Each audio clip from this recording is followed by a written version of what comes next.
Hello and welcome back to Nat Scraps. Today we are doing day 2 of Christy's Beautiful Life's 30 Days of Sketches, and today's sketch is really cute. Now where I go with this one, I'll pop it up there, but where I go with this one and where I end up doesn't quite work for me. I think I needed more colour. I went with a black and white scheme, and yeah, such is life. But it's done. It's another page scrapped. So this is going to be the start of my album for my nephew who lives with me, his fiance. They are getting married. This was their engagement party. And so I'll do an album with the photos for them. If they like them. If they don't, they'll be mine. Yeah, so that's the photo that I'll be scrapping, and I'm sort of starting that album. I haven't done any pages yet on that. So the engagement party was only a couple of weeks ago. So I've got my photos, and I had just finished doing the It's a Little Things card kit, and then doing a couple of videos with cards that I'd made with the leftovers from that. And these, believe it or not, are the leftovers from the cards that I've made. Now, those videos aren't edited. They're not up. I will get to them eventually, I think.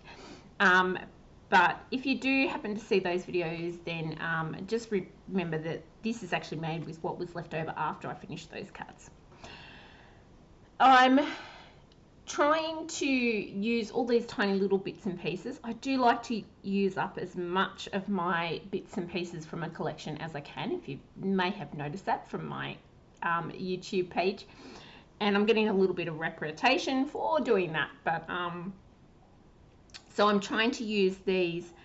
They are all 6x6 papers, so what is left over is not going to fit right across the page, and for the majority of them I don't have more than the scraps that you can sort of see here, so I'm trying to patch things together enough to do the page as it is sort of in the sketch.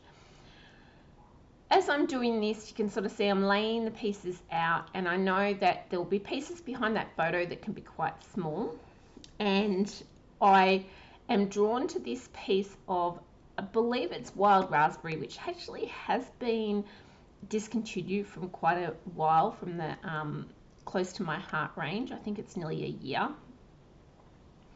and that matches her headband and her shoes, so I'm going to bring in a little bit of that pink.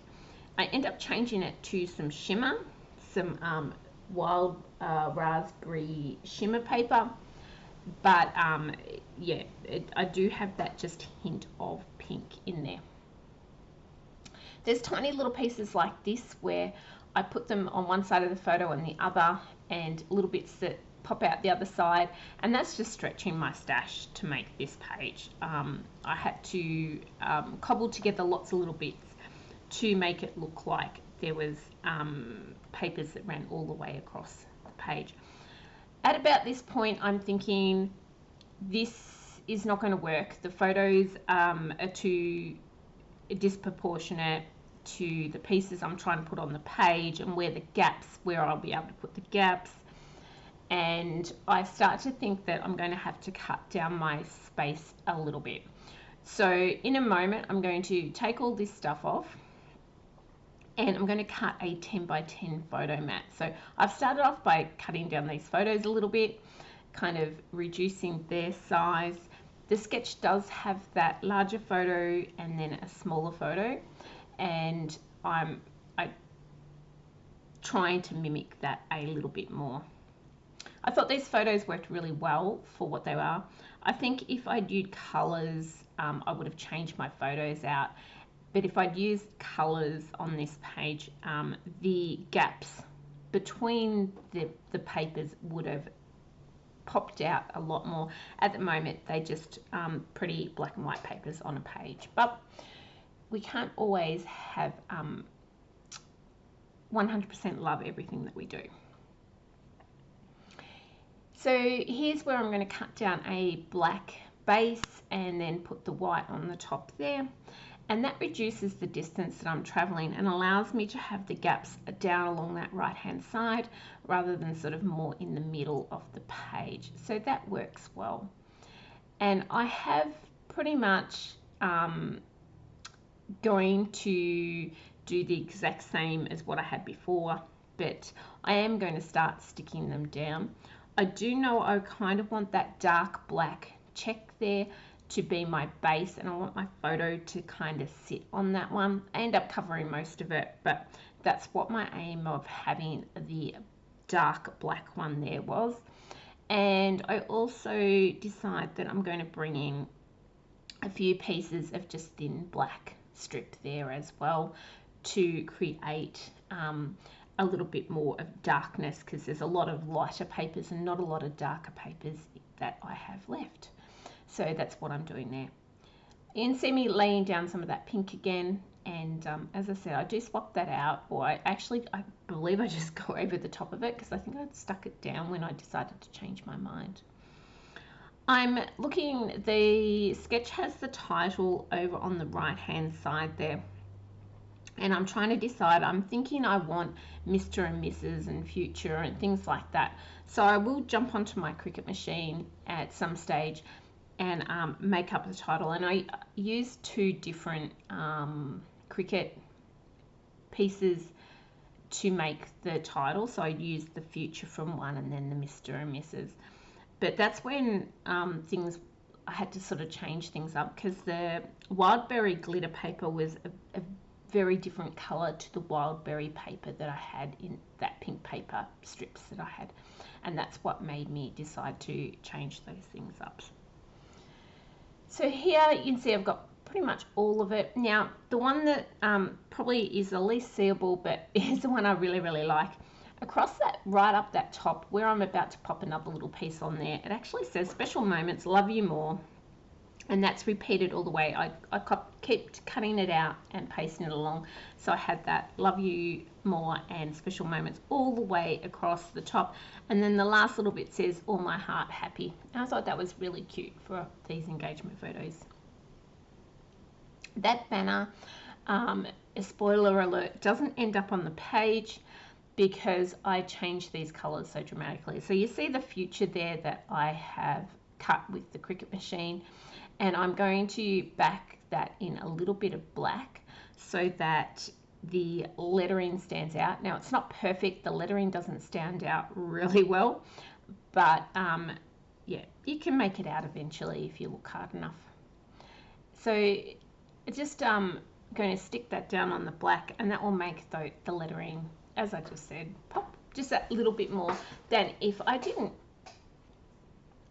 The editing on these are very quick, guys. I don't have much time, as you can imagine, with it being the 30 days of sketches. Sort of got to get it done and get it edited and do the voiceover. So I'm not doing fine tuning of my editing at the moment, as it's pretty much just want to get this video into the out there into the YouTube world and move on to the next day. So I do apologize that I'm not taking and finessing my videos much at all. Not that I overly finesse them anyway, but that is what we're doing. Here's where I'm just cutting some of that glitter strip and filling over the top of those pieces of pink paper so that all that pink matches together. This kind of does cause other problems in a moment when I start to embellish the page. So you'll notice in a minute I start bringing in some bits and pieces of acrylic shapes, and all those acrylic shapes are from the Flower Shop collection, which is a part of the core catalogue. And I love these acrylic shapes. They're beautiful, they're so detailed, and they're gorgeous. And in particular, I love these roses. But you can see now that I've changed up that glitter paper to a slightly different color, that the roses don't match. Now if I'd kept that other pink paper, then the thing that wouldn't have matched would be my Mr. and Mrs., which I possibly could have cut out of a different color. But it was like one thing's going to match or one thing's not. I have this white acrylic, which is so dainty and beautiful. A little tiny corner of it did get broken off there. I will add that back on. I matted it up on a little bit of black cardstock so that it would stand out on the page, otherwise it was going to get a little bit lost. And then to fix my pinks that don't match on those two beautiful roses, I'm going over with an alcohol marker and I'm colouring them in. Now this is not perfect, and at the end of the video you'll be able to see what how black that is. Now I know I probably could have gone in with some sort of blacker paint or something like that that was going to have a more solid look to it, but at the end of the video I'll show you a couple of close-ups and you'll see that for me it worked in the end. That's just that tiny missing piece I'm just adding in on the corner there, and then I'm going to go around with a few smaller flowers and splatter them around. Now to be honest, in a moment you'll see me pick up the page and I do a little bit of white stitching around the outside edges. Anybody that's been watching my videos for any time at all notice that I do hand stitching all the time. So I'll do that, and then I'll pick up the page and I will say done, and then you're going to cut to me with after I've done a few different changes, and because that's good English, isn't it? Because I then change my mind and think, no, I have to add a few other things to this page. It just didn't look finished and I wasn't happy with it, and yeah, so I kind of went away. I added a few. I thought I hit the record button, but I didn't. So here I'm thinking I'm pretty much done, and I'm going to swap over to future me. So here we go. Okay, so then we kind of do a big jump forward because I am useless and I forgot to hit the record button for the rest of this. You've seen where I sort of thought I finished off the layout, but then I just was not happy really with what I'd done. I kind of struggled a little bit. I had this, one of my customers had been using this stamp set and left it on the edge of my bench last weekend, or it might have been the weekend beforehand. I'm losing track of time, guys. And I just seen it there and I thought, hang on, I'll add some of those. So I did stamp out a few of the different ones and I popped them in a couple of areas here just to add to the clusters that I had because they were a little bit bare. And then I did go around and add just a few tiny little hearts and enamel, both paper and enamel. In the video, you see me colour the flowers, and here you can see where you still get that little bit of pink. They're not a solid black on the top either. And sorry about the glare. You can see when you get the angle, you get that pink, and I actually quite like that. I think it works well. I wish the colour on the top wasn't quite as patchy as what it is, but again, because it's that pink showing through, it does look not too bad. And you can see again there, you get that pink on the edges, and it doesn't clash with the other colour pink that keeps I was so worried about. But that is the finished layout, all that glare and everything as well. And I hope you've enjoyed it. I will see you guys in the next one. Thank you so much for tuning in and following this crazy journey of mine. And we will see you on day 3. Bye.